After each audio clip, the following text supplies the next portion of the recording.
Many of you guys have played Mario Kart, or at least heard of it. Whether you play it with family and friends, all racing against each other, none of the mechanics in the game are hard to learn, and the art is bright and colorful, and it's fun for a large group of people. The first Mario Kart game was released for the NES in 1992 by Nintendo, and the games are still popular to this day, with new titles always constantly being released. Now for an analysis of the game using Robert Zubek's mechanics, gameplay, and player experience framework. Some of the key mechanics available to the player, or verbs, are things such as driving, turning, blue shelling, but probably the most important is racing. That encourages behavior in the player to compete against others, and that's what makes the game fun for many people, competing against their family and friends. This competition environment makes the player feel good when they win a race, when they put their all into beating their opponents, so they try their hardest to win. Playing like this is challenging enough for most people.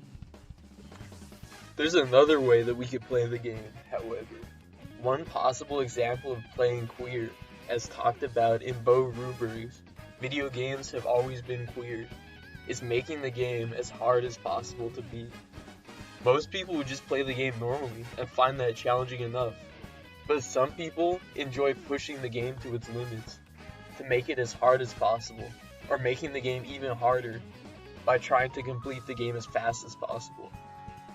In this case, it would be driving backwards, or maybe another example that many people find fun is speedrunning games. This type of playing queer, wanting the game to be as difficult as possible, highlights a large issue in the history of game design. Basically, how difficult do you make your game?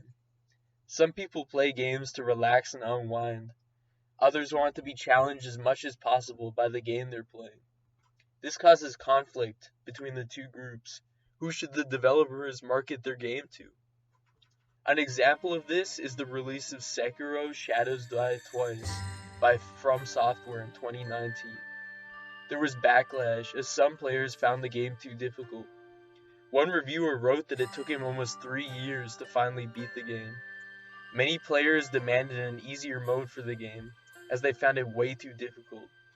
This caused backlash in response to that backlash from longtime fans of the game studio, which is famous for its very difficult games. These people enjoyed the game being as hard as possible and didn't want it to become any easier. Common solutions to this issue include adding multiple difficulty settings to a game, such as in Call of Duty, for example. Also, oftentimes you can tell how hard your audience wants the game to be based on the game, such as where Mario Kart, where the vast majority of the audience are groups of family and friends who just want to have fun together. None of these solutions are perfect, however. They depend on the game you're making, and it's still possible for issues of players arguing about difficulty to come back up in the future.